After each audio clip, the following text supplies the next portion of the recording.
गणेशाय नमः। श्री जानकी वल्लभो विजयते। श्री रामचरितमानस षष्ठ सोपान लंका कांड। कामदेव के शत्रु शिव जी के सेव्य भव जन्म मृत्यु के भय को हरने वाले काल रूपी मत वाले हाथी के लिए सिंह के समान योगियों के स्वामी योगीश्वर ज्ञान के द्वारा जानने योग्य गुणों की निधि अजय निर्गुण निर्विकार माया से परे देवताओं के स्वामी दुष्टों के वध में तत्पर ब्राह्मण वृंद के एकमात्र देवता रक्षक जल वाले मेघ के समान सुंदर श्याम कमल के से नेत्र वाले पृथ्वीपति राजा के रूप में परम देव श्री राम जी की मैं वंदना करता हूँ। शंख और चंद्रमा की सी कांति के अत्यंत सुंदर शरीर वाले व्याक चर्म के वस्त्र वाले काल के समान अथवा काले रंग के भयानक सर्पों का भूषण धारण करने वाले गंगा और चंद्रमा के प्रेमी काशीपति कलयुग के पाप समूह का नाश करने वाले कल्याण के कल्प वृक्ष गुणों के निधान और कामदेव को भस्म करने वाले पार्वतीपति वंदनीय श्री शंकर जी को मैं नमस्कार करता हूँ, जो सत्पुरुषों को अत्यंत दुर्लभ कैवल्य मुक्ति तक दे डालते हैं और जो दुष्टों को दंड देते हैं। वे कल्याणकारी श्री शंभु मेरे कल्याण का विस्तार करें। लव निमेष परमाणु वर्ष युग और कल्प जिनके प्रचंड बाण हैं और काल जिनका धनुष है, हे मन तू उन श्री राम जी को क्यों नहीं भजता। समुद्र के वचन सुनकर प्रभु श्री राम जी ने मंत्रियों को बुलाकर ऐसा कहा, अब विलंब किस लिए हो रहा है, सेतु तैयार करो जिसमें सेना उतरे। जामवान के हाथ जोड़कर कहा, हे सूर्य कुल के ध्वजा स्वरूप कीर्ति को बढ़ाने वाले श्री राम जी सुनिए। हे नाथ, सबसे बड़ा सेतु तो आपका नाम ही है, जिस पर चढ़कर जिसका आश्रय लेकर मनुष्य संसार रूपी समुद्र से पार हो जाते हैं। यह लघु जल्दी फिर यह छोटा सा समुद्र पार करने में कितनी देर लगेगी। ऐसा सुनकर फिर पवन कुमार श्री हनुमान जी ने कहा, प्रभु का प्रताप भारी बरवानल समुद्र की आग के समान है। इससे पहले समुद्र के जल को सोख लिया था, परंतु आपके शत्रु की स्त्रियों के आंसुओं की धार से यह फिर भर गया और उसी से खारा हो गया। हनुमान जी की यह अत्यंत अलंकारपूर्ण युक्ति सुनकर वानर श्री रघुनाथ जी की ओर देखकर हर्षित हो गए। जामवान ने नल नील दोनों भाइयों को बुलाकर उन्हें सारी कथा कह सुनाई और कहा, मन से श्री राम जी के प्रताप को स्मरण करके सेतु तैयार करो। राम प्रताप से कुछ भी परिश्रम नहीं होगा। फिर वानरों के समूह को बुला लिया और कहा, आप सब लोग मेरी कुछ विनती सुनिए। अपने हृदय में श्री राम जी के चरण कमलों को धारण कर लीजिए और सब भालू और वानर एक खेल कीजिए। विकट वानरों के समूह दौड़ जाइए और वृक्षों तथा पर्वतों के समूहों को उखाड़ लाइए। यह सुनकर वानर और भालू हु हुंकार करके और श्री रघुनाथ जी के प्रताप समूह की जय पुकारते हुए चले। बहुत ऊंचे ऊंचे पर्वतों और वृक्षों को खेल की तरह ही उखाड़ कर उठा लेते हैं और लाकर नल नील को देते हैं। वे अच्छी तरह गढ़कर सेतु बनाते हैं। वानर बड़े बड़े पहाड़ ला कर देते हैं और नल नील उन्हें गेंद की तरह ले लेते हैं। सेतु की अत्यंत सुंदर रचना देखकर कृपा सिंधु श्री राम जी हंसकर वचन बोले, यह भूमि परम रमणीय और उत्तम है। इसकी असीम महिमा वर्णन नहीं की जा सकती। मैं यहाँ शिव जी की स्थापना करूँगा। मेरे हृदय में यह महान संकल्प है। श्री राम जी के वचन सुनकर वानरराज सुग्रीव ने बहुत से दूत भेजे जो सब श्रेष्ठ मुनियों को बुलाकर ले आए। शिवलिंग की स्थापना करके विधि पूर्वक उनका पूजन किया। फिर भगवान बोले, शिव जी के समान मुझको दूसरा कोई प्रिय नहीं है। जो शिव से द्रोह रखता है और मेरा भक्त कहलाता है, वह मनुष्य सपने भी मुझे नहीं पाता।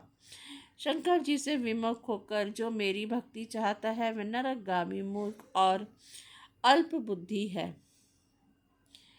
जिनको शंकर जी प्रिय हैं, परंतु जो मेरे द्रोही हैं एवं जो शिव जी के द्रोही हैं और मेरे दास हैं, बनना चाहते हैं, वे मनुष्य कल पर घोर नरक में निवास करते हैं।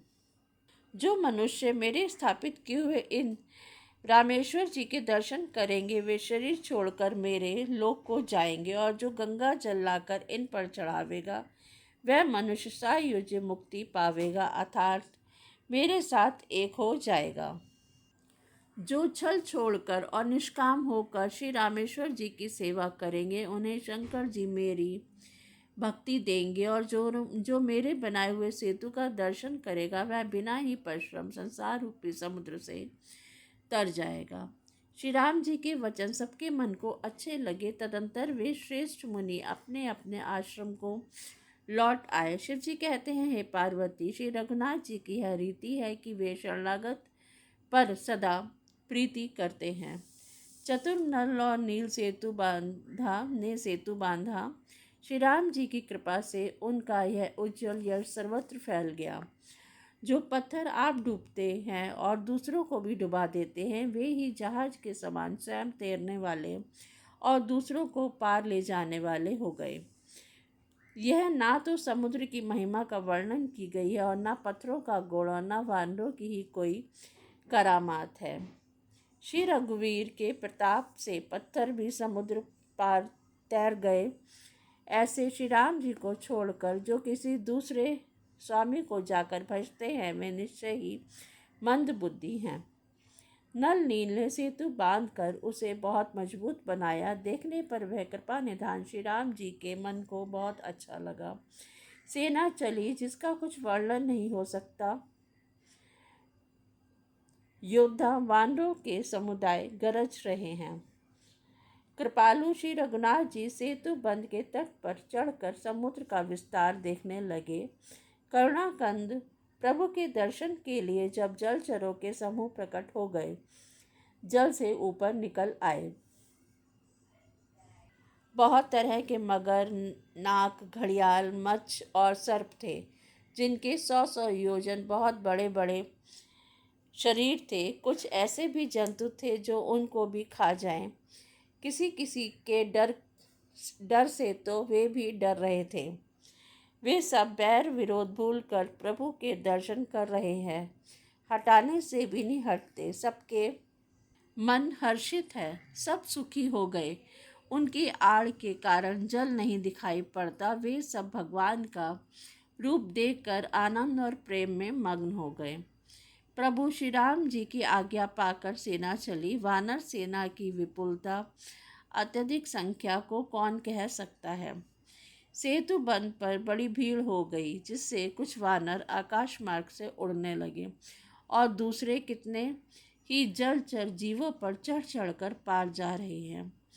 कृपालु श्री रघुनाथ जी तथा लक्ष्मण जी दोनों भाई ऐसा कौतुक देखकर हंसते हुए चले। श्री रघुवीर सेना सहित समुद्र के पार हो गए। वानरों और उनके सेनापतियों की भीड़ कहीं नहीं जा सकती। प्रभु ने समुद्र के पार डेरा डाला और सब वानरों को आज्ञा दी कि तुम जाकर सुंदर फल मूल खाओ। यह सुनते ही रीछ वानर जहाँ तहाँ दौड़ पड़े। श्री राम जी के हित के लिए सब वृक्ष ऋतु समय की गति को छोड़कर फल उठे। वानर भालू मीठे मीठे फल खा रहे हैं, वृक्षों को हिला रहे हैं और पर्वतों के शिखरों को लंका की ओर फेंक रहे हैं। घूमते फिरते जहाँ कहीं भी राक्षस को पा जाते हैं, तो सब उसे घेर कर खूब नाचते हैं और दांतों से उसके नाक कान काट कर प्रभु का सुयश कह कहकर उसे जाने देते हैं। जिस राक्षस के नाक और कान काट डाले गए, उन्होंने रावण से समाचार कहा। समुद्र पर सेतु का बांधा जाना कानों से सुनते ही रावण घबरा कर 10 मुखों से बोल उठा। वन निधि, नीर निधि, जल धी, सिंधु बारिश, तोय निधि, कंपति, उदती, पयोधी, नदीश को क्या सचमुच ही बांध लिया? फिर अपनी व्याकुलता को समझकर हंसता हुआ भय को भुलाकर रावण महल को गया। मंदोदरी ने सुना कि प्रभु श्री राम जी आ गए हैं तो उन्होंने खेल में ही समुद्र को बंधवा लिया है।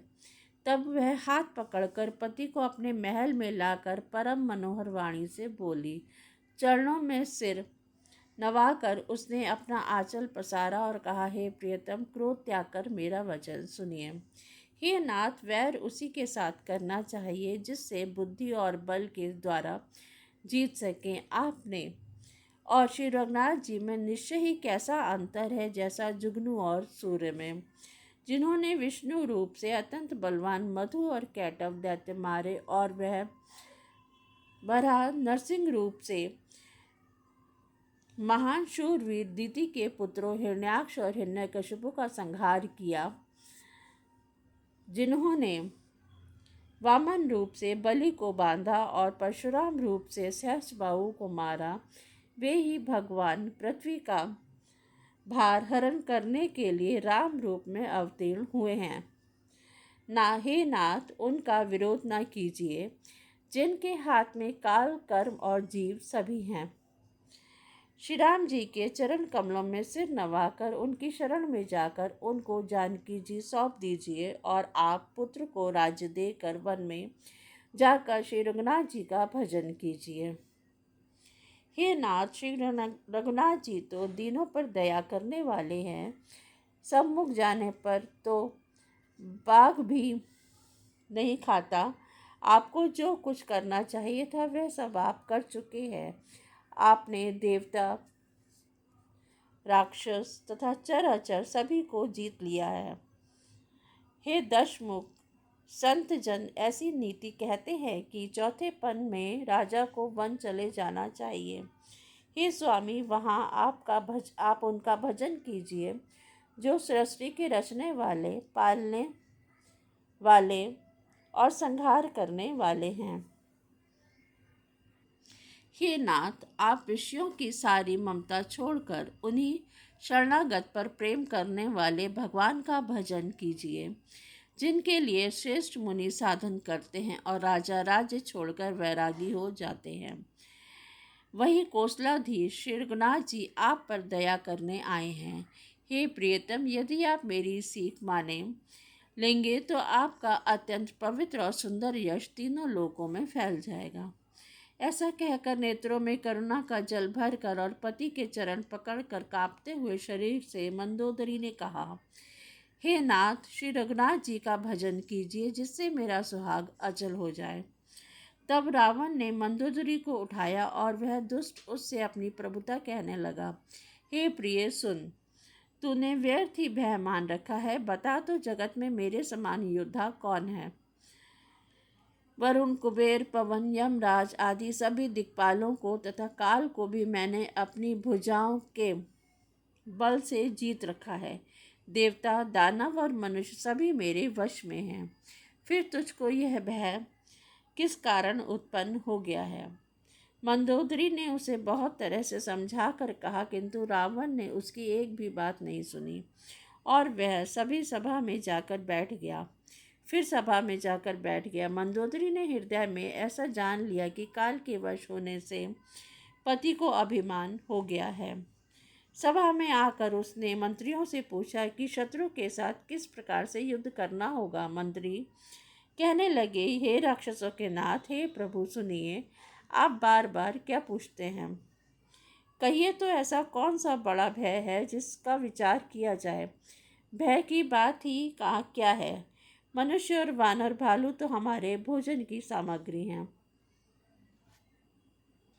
कानों से सबके वचन सुनकर रावण का पुत्र प्रहस्त हाथ जोड़कर कहने लगा, नीति के विरुद्ध कुछ भी नहीं करना चाहिए। मंत्रियों ने में बहुत ही थोड़ी बुद्धि है।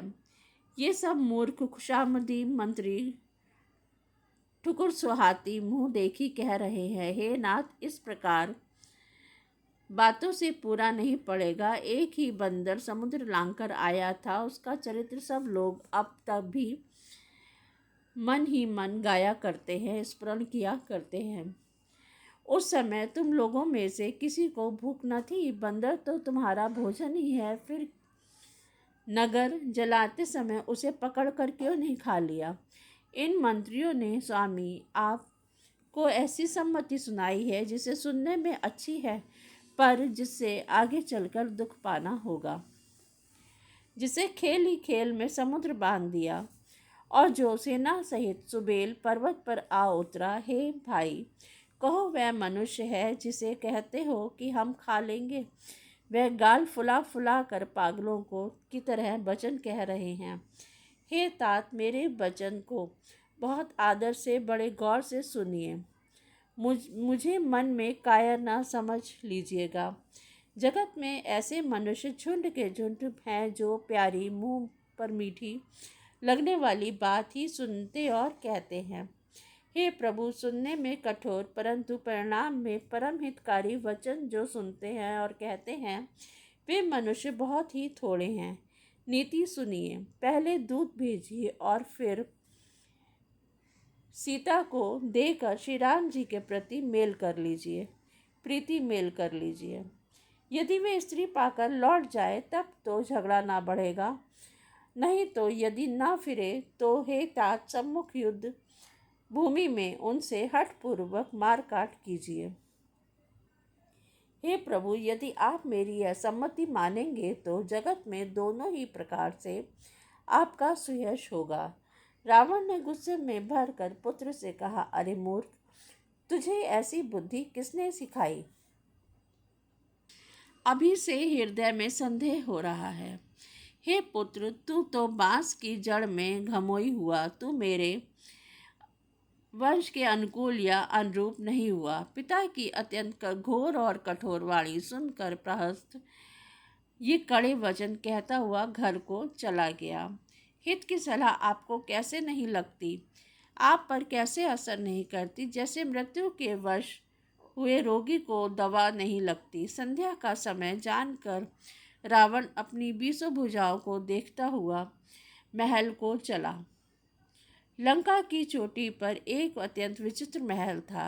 वहाँ नाच गान का अखाड़ा जमता था। रावण उस महल में जाकर बैठ गया। किन्नर उसके गुण समूहों को गाने लगे।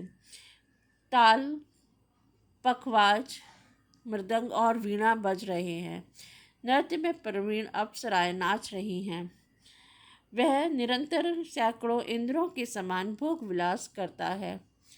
यद्यपि श्री राम सरीखा अत्यंत प्रबल शत्रु सिर पर है, फिर भी उसको ना तो चिंता है और ना डर ही है।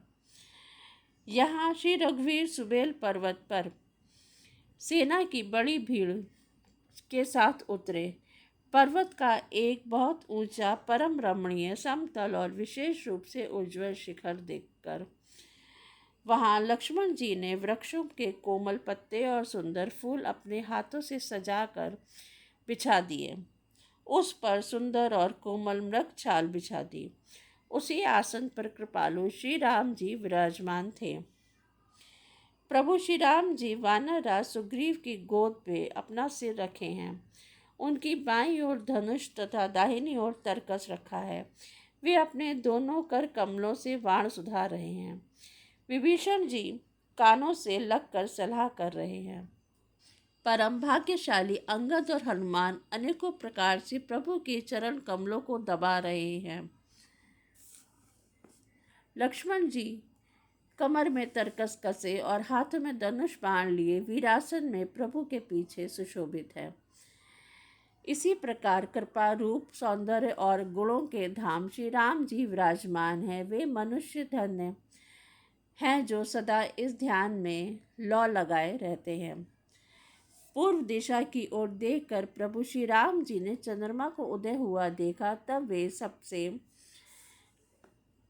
कहने लगे, चंद्रमा को तो देखो, कैसा सिंह के समान निडर है।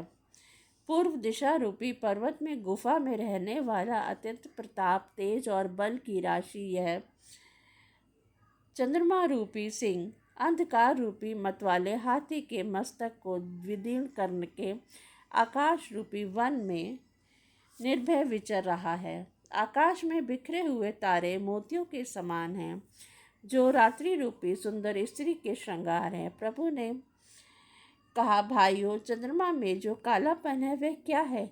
अपनी अपनी बुद्धि के अनुसार कहो। सुग्रीव ने कहा, हे रघुनाथ जी, सुनिए, चंद्रमा में पृथ्वी की छाया दिखाई दे रही है। किसी ने कहा, चंद्रमा को राहु ने मारा था, वही चोट काला दाग हृदय पर पड़ा हुआ है। कोई कहता है, जब ब्रह्मा ने कामदेव की स्त्री रति का मुख बनाया, तब उसने चंद्रमा का भाग निकाल लिया, जिससे रति का मुख तो परम सुंदर बन गया, परंतु चंद्रमा के हृदय में छेद हो गया। वही छेद चंद्रमा के हृदय में वर्तमान है, जिसकी राह में आकाश की काली छाया उसमें दिखाई पड़ती है। प्रभु श्री राम जी ने कहा, विष चंद्रमा का बहुत प्यारा भाई है, इसी से उसने विष को अपने हृदय में स्थान दे रखा है। विषयुक्त अपने किरण समूह में फैलकर वह वियोगी नर नारियों को जलाता रहता है। हनुमान जी ने कहा, हे प्रभु, सुनिए, चंद्रमा आपका प्रिय दास है। उसकी सुंदर श्याम मूर्ति चंद्रमा के हृदय में बसती, आपकी सुंदर मूर्ति चंद्रमा के हृदय में बसती है। वही श्यामता की झलक चंद्रमा में है। पवन पुत्र हनुमान जी के वचन सुनकर सुजान श्री राम जी हंसे। फिर दक्षिण की ओर देखकर कृपा निधान प्रभु बोले, हे विभीषण, दक्षिण दिशा की ओर देखो, बादल जैसा घुमड़ रहा है और बिजली चमक रही है। भयानक बादल मीठे मीठे हल्के हल्के स्वर से गरज रहा है, कहीं कठोर ओलों की वर्षा ना हो।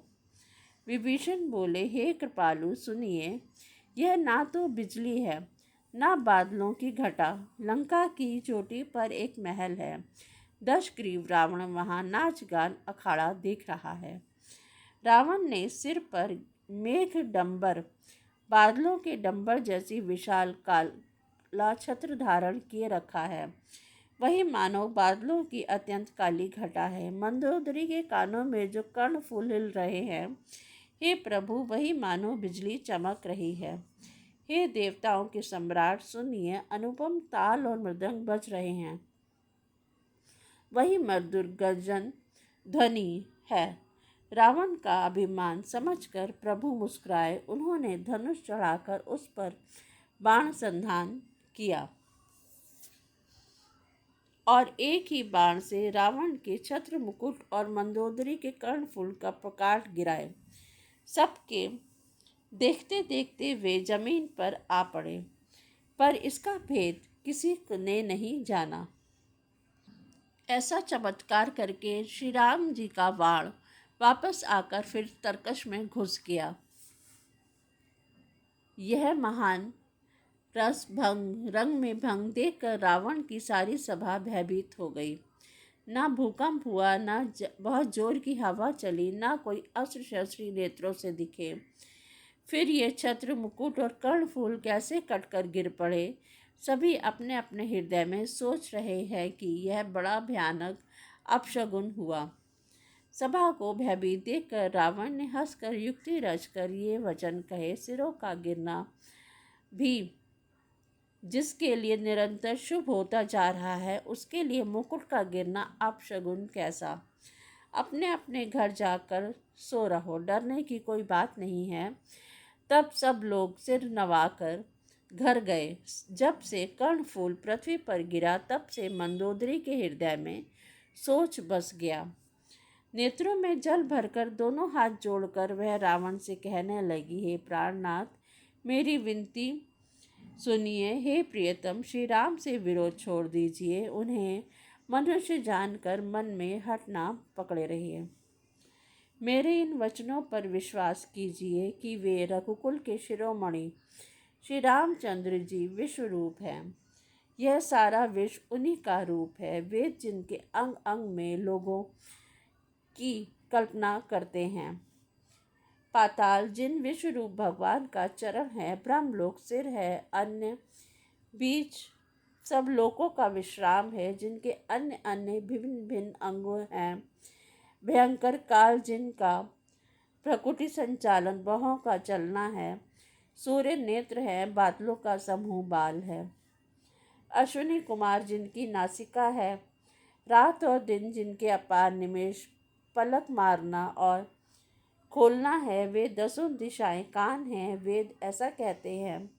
वायु श्वास है और वेद जिनकी अपने वाणी है, जिनकी अपनी वाणी है। लोभ जिनका अधर है। यमराज भयानक दांत है। माया हंसी है। दिक्पाल भुजाएं हैं। अग्नि मुख है। वरुण जीभ हैं। उत्पत्ति पालन और प्रलय जिनकी चेष्टा है। 18 प्रकार की असंख्य वनस्पतियां जिनकी रोमावली हैं। पर्वत अस्थियां हैं। नदियां नसों का जाल हैं। पेट समुद्र पेट है। नरक जिनकी नीचे की इंद्रियां हैं। इस प्रकार प्रभु विस्मय है। अधिक कल्पना ऊहपों की क्या की जाए।